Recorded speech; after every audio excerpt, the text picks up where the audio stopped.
This podcast is for educational and informational purposes only. It should not be used to substitute the advice from your medical professional or primary care provider.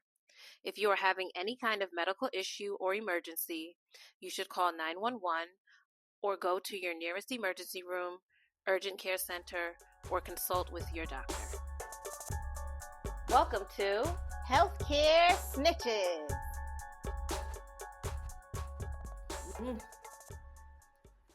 All right, so we are Why'd here. You go forward like that? Because there's a pop-up. Oh. So we have to do a part 2, unfortunately, or fortunately. Maybe we'll have some different, funny moments in this one. But we had to do a part 2 because our part 1 recording for the Erectile Dysfunction episode the file got corrupted somehow. We're still learning, but this is the first time this has happened. We've never had an issue with that before until now.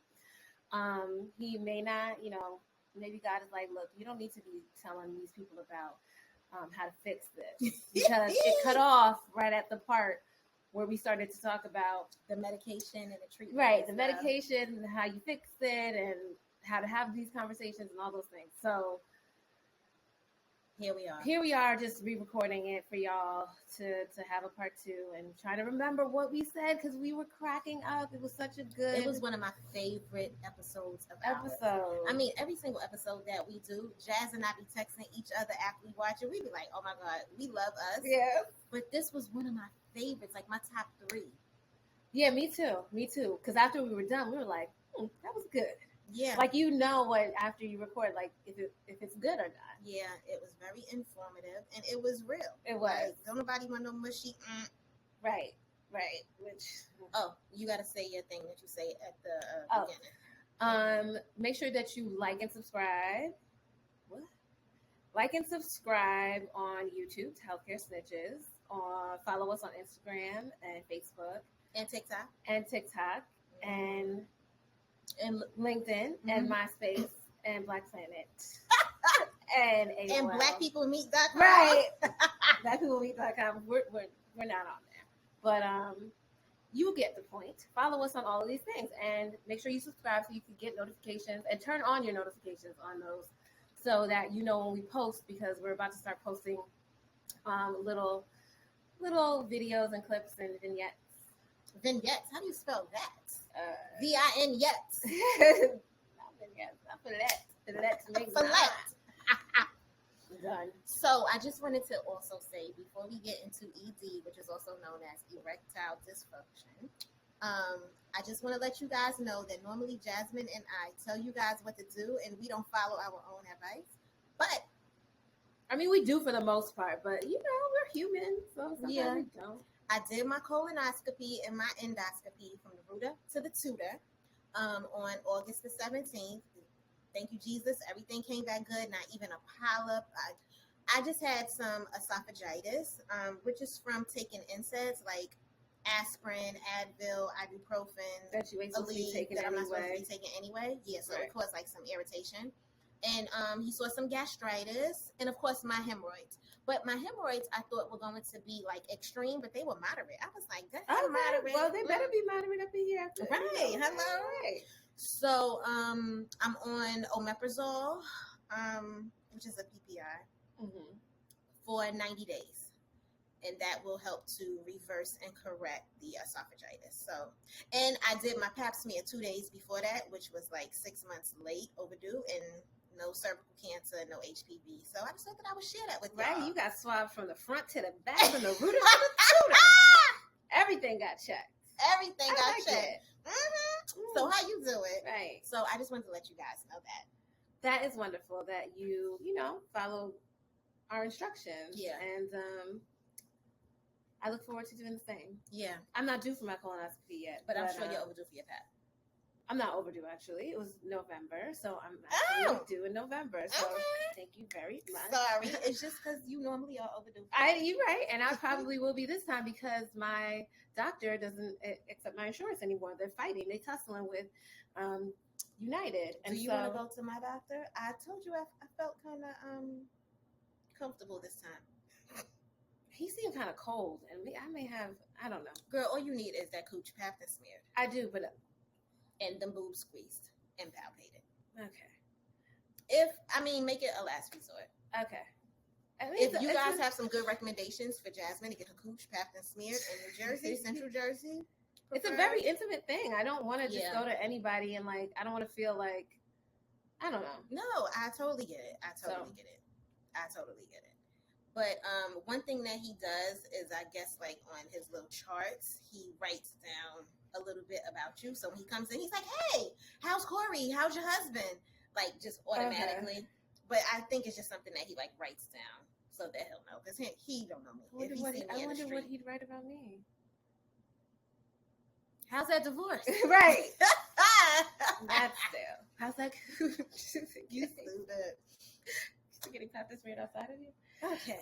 So you ready to continue from where we left off? So where the video cut off, I think. Well, I wouldn't say cut off, but for our normal viewers, they did notice that it wasn't our usual send off. Like, all right, guys, bye. Like, we didn't do any of that because the video was corrupted.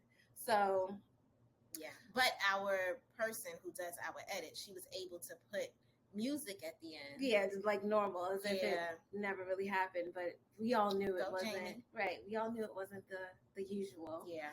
And we tried everything, but couldn't recover it. So we left off talking about the different types of prescriptions that could be taken. Mm-hmm. He was talking about all types of Levitras, and I said that sounded like somebody's name.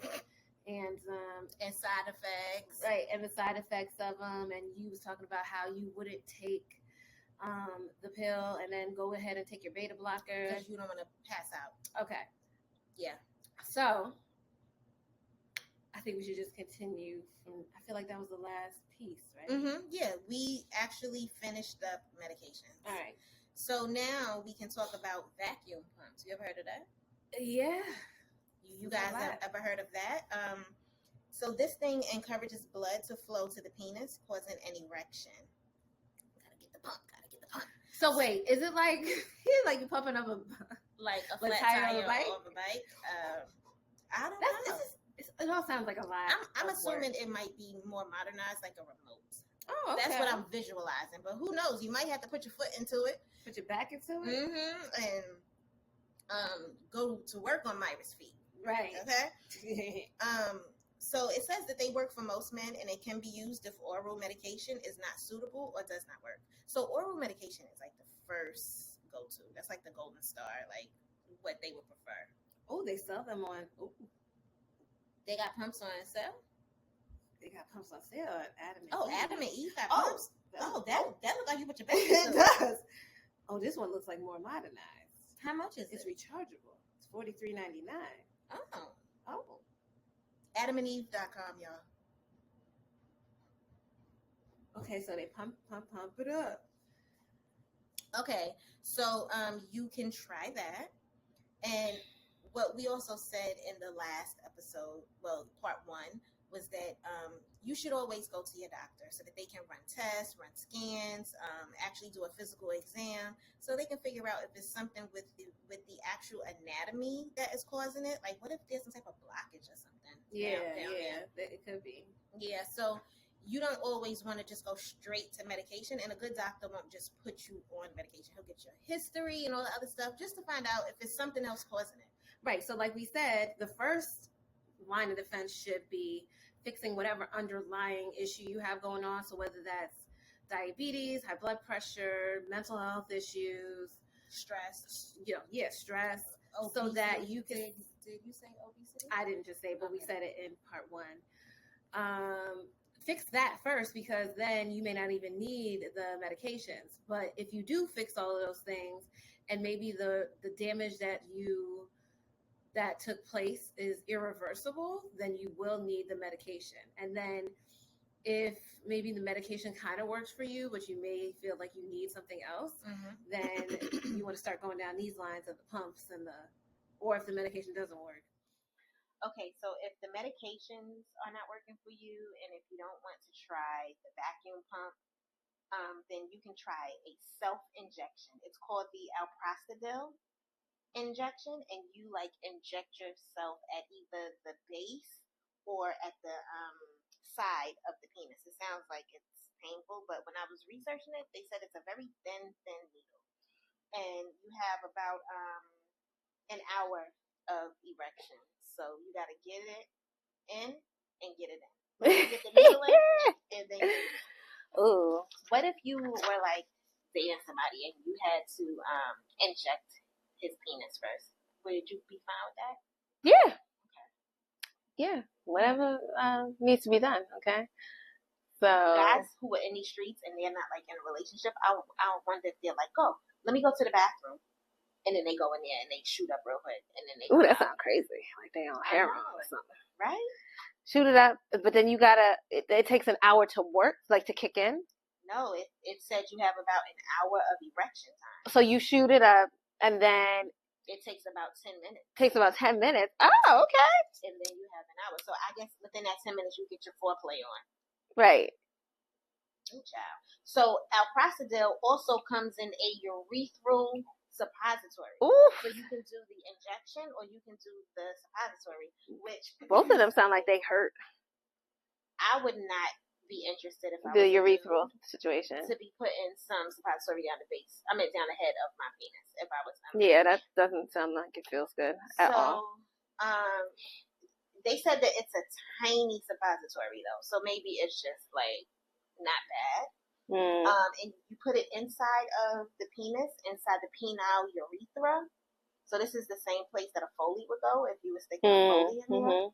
And the erection starts in about 10 to 15 minutes, and it lasts for 30 to 60 minutes. So again, if guys are like trying to keep this a secret from whoever they are sleeping with, I'm just wondering if these are good options. Because it's like, when it's over, it's over. I mean, that's typically how it is anyway. When it's over, it's over. True. But, I mean, sometimes people can go for a second round. Like, I don't know if this would allow you to go for a second round, or do you have to do another suppository or another injection? Like, is it one and done? I mean, sometimes folks is one and done anyway. So, True. Yeah. Are these, do you know if these are expensive, like these options? Well, I believe that they're covered by insurance. Oh, yeah. Really? Mm-hmm. Really? Things like this are covered by insurance. It's medication, yeah. Now, the pump, I don't know about the pump. The pump was on adamandeve.com, so that was about $43. I don't know about the pump. Like, is it like a nebulizer where it's covered I can't. Equipment? Like, I don't. Like, you need a nebulizer to breathe, my you're like, you need that to, you don't need this. I mean, you don't. I mean, some would argue that you do.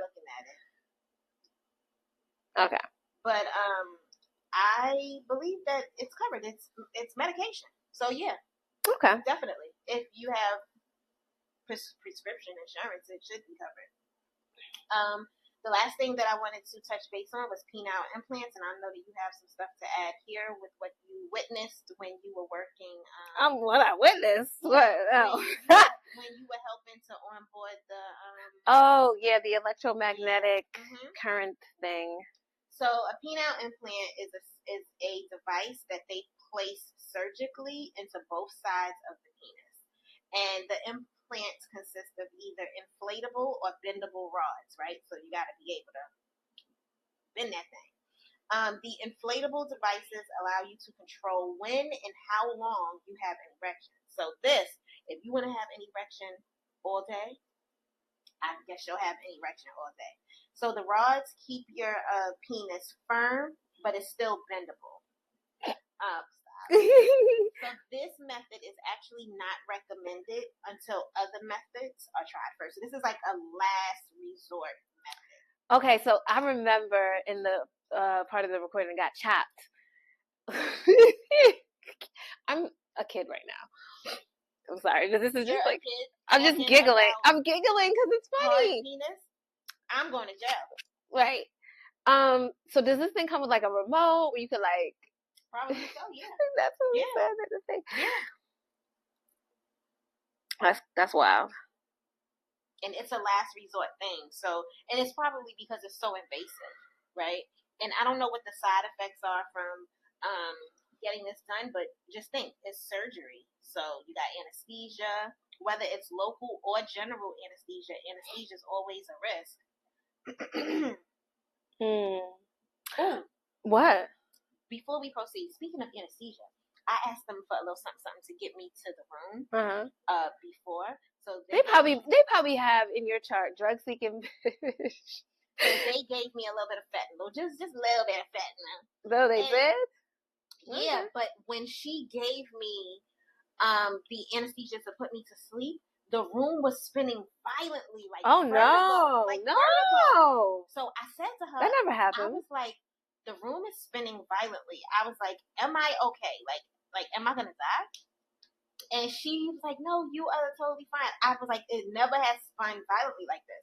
Girl, I said to myself, Auntie M. I said to myself, you going in a tornado. And I'm willing to risk it all. I might be going all home to glory. Right. But it didn't cause nausea. With vertigo, you can get nausea. Yeah. It was violent, like you said, Auntie M. So you get a bad back? I just thought that I would share that, honey. I don't know what she gave me, if she gave me too much. But let me tell y'all, I woke up so good.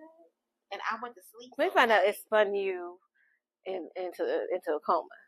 Jasmine, I had never had any experience like that. And Dr. Brown was standing in front of me waiting for the scope. So I was like, wait, you gonna let me go to sleep first, right? Because he's like, nah, I gotta get this over with.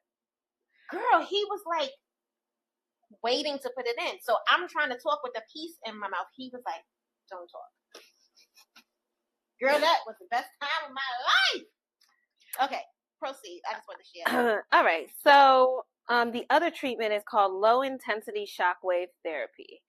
And during this treatment, a small wand-like device is used to it uses targeted sound waves to stimulate penile tissue and encourage blood flow, which can also speed up the healing process. I don't know what that means. I've never even heard of this thing. So they would do a lot of that in the urologist's office that I set up. They would do of course, they would prescribe the medications. They would do the implants. But this is something that is popular that they do at men's clinics along with the hair restoration. Wait, so you can get your Peterbird and your hair done at the same time? Yeah, child. They'd be like, look, take this minoxidil, or they'll do the I think they may do the hair transplant, you know how they do that? Mm-hmm. Yeah. But of course that's gonna be a lot. And if you want to know more about that, watch our medical tourism episode about doing the hair and the teeth and the body. Mm-hmm. Wow, I've never heard of that. Yeah, so that's also another option. That's covered by insurance probably too, right? Most likely.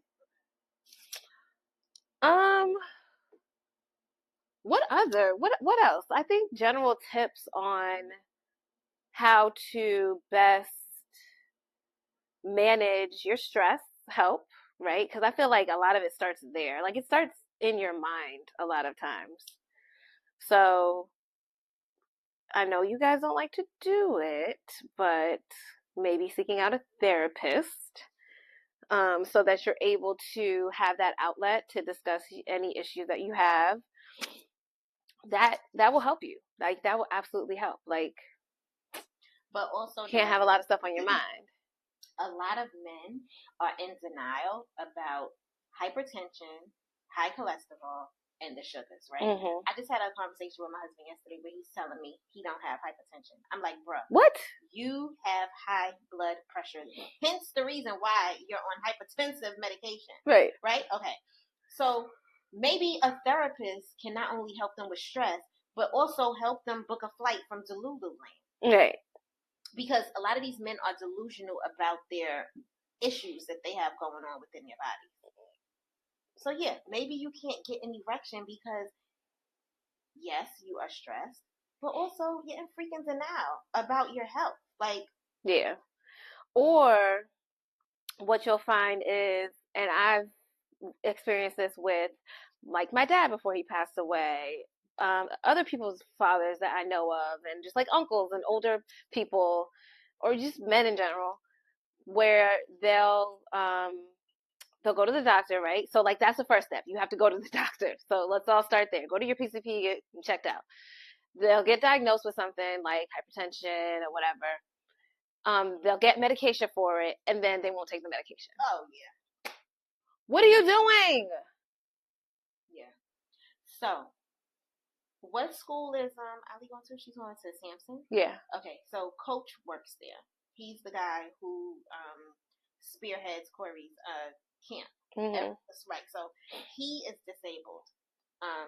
One of his arms is shorter than the other, and he walks with a limp. He's so freaking nice. I love him. I'm trying to see where this is going. So Corey told us last summer when she came home that he had a stroke. Oh. And I'm like, what? So this summer when I was talking to him, we ended up talking about how this happened. He said he was on hypertensive medication for high blood pressure. And because he was on the medication, his pressure went down.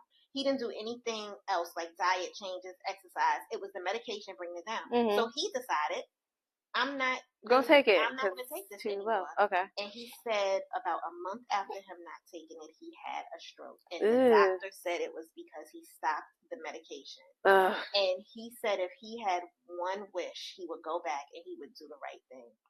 Yeah, because he could have gotten his dosage adjusted. He these are conversations you need to have with your doctor. So if he could have made life changes. So if you feel like, and just maybe not have taken the was he taking his blood pressure? Is that how he knew it was dropping? Mm-hmm. Yeah. Mm-hmm. So he knew it was dropping, and he just decided to self-manage the condition because he's a doctor? He said, my blood pressure is not high anymore. I'm not taking this anymore. Yeah, again, that's not how that works. To a doctor, he would have known why it was low because he was taking the medication. Right. What? And about a month later, he had a stroke. So his car, he had to get his car made. He drives a Lincoln, but like everything is on the left-hand side because he's paralyzed on the right. Oh gosh, these are people out in these streets driving. Yeah, but he does it just fine. Okay. Yeah, but everything has to be on the left. What color Lincoln and what kind? Burgundy Lincoln. Oh, child, it's given. It's a car. No, he I'm staying away.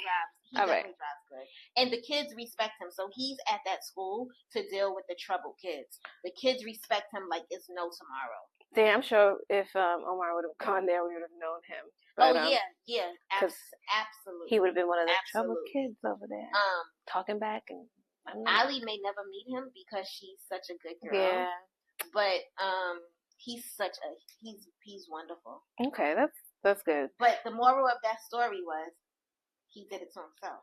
Yeah, guys, never do that, right? So if you do get to the point where you go to the doctor and they diagnose you with something and they give you a medication, take the medication as prescribed.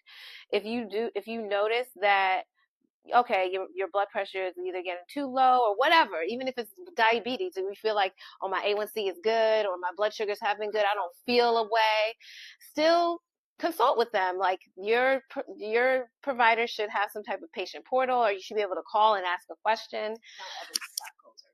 Yeah, don't. You shouldn't. And again, do as we say, not as we do. Okay. We have both stuff. Yeah, we have. But mine was antibiotics. It was killing me. Yeah, mine was not. Yours was not. And you damn sure shouldn't have stopped it. I shouldn't have, but I did. And here we are. We're still, but did you die? That's the question. So yeah, don't do that. So yeah, first step is treating the issue, the underlying issues, taking the medication for the underlying issue, getting your circulation and your blood flowing, because that is the point. You need to get your blood flowing to get everything is connected. And just everything in case is connected. You didn't know, an erection is all blood flowing to the penile area. Mm-hmm. Just in case y'all didn't know. So if you have some blockages going on or some blood flow issues, you need help. Yep. So one of the other very important things that, don't be afraid to get into therapy, because it can very well help you, because we be in our heads too much. Even as women, we be in our heads a lot, and we don't get erections, but it can stunt us in that area as well. try different things. Maybe like, you just like, if you're in a relationship, this is what you should do. Offer to hold the penis while they inject. Right. Offer to inject it. Offer to pump it up with the pump. Pump it up. And sometimes you gotta put your foot on the wall. Get that thing up. Gotta go to work on Myra's feet. Shit. If you want it to be a certain way, you got help too. If you ain't things done right, you got to do it yourself. Right.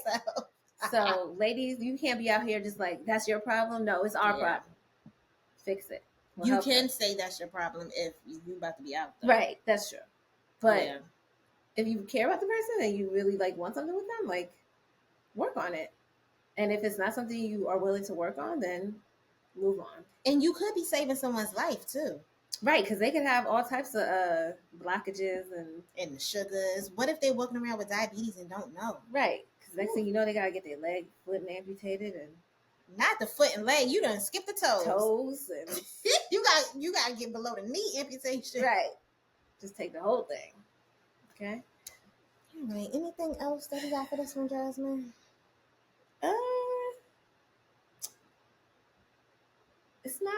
It's not a fun situation, but it is treatable. I mean, just like any other problem, you have to first recognize that it's a problem. Yeah. Okay, you can't run from it. You have to run to it and solve it. Like, you can't try to ignore it, because this is actually something that will impact you and your relationship. So you have to fix it. So I think just like identifying that it's an issue first is the first step, and then taking the steps to help alleviate any underlying conditions.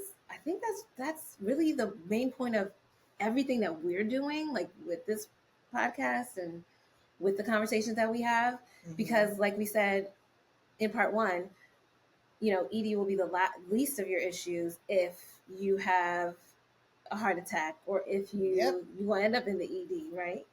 Because this usually manifests itself last. It's not it's just it's kind of a I'm trying to think of a word. It's a result of something else that's going on with your circulatory system. So you need to address those things first and get yourself healthy. I mean, I feel like heart health, because heart disease is the number one killer for women. I think it is for men too. I mean, Fat Man Scoop we haven't got an autopsy or anything, but from what you said, it seemed like he had a massive heart attack, passed out on that stage. Or a stroke. Both of which, again, circulatory. So if things aren't flowing correctly, having an erection will be the least of your problems. And that is like so serious. I don't know if it made it to the first recording, but what we said was, if you don't fix whatever is causing the ED, you are going to end up in the ED. Mm-hmm. Did that make it? Okay. It did. Well, I'm saying it again. Right, for the people in the back and for part two. And what you men need to understand is that it's a very common issue. Most men between the age of 40 and 70 will experience it. And also, it affects as many as 30 million men. Damn. So you're not alone. You are not alone at all. So don't walk into no urology office with your head hanging down. You are not alone. It's very, very, very common. And if you have a male doctor who's between the age of 40 and 70, there's a possibility that he has experienced it as well. So don't feel like you're an outcast or like you're alone.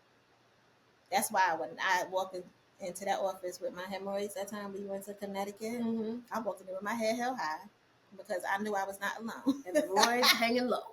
Hello. I knew I wasn't alone. Yeah, I mean, we only have one body, and we got to take care of it. So whatever you have to do from the inside to the outside to do that, do it. Don't feel ashamed about it, and know that you're not. I know we all like to think we're unique and special and all those things, but like, you're not. So. All right.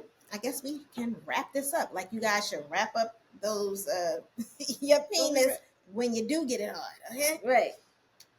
Thank you guys for watching. Thank you for supporting, and I hope that you guys walk away learning something from this, which I'm sure you will, and I'm sure you did. And tune in next time for more snitching. Bye, guys.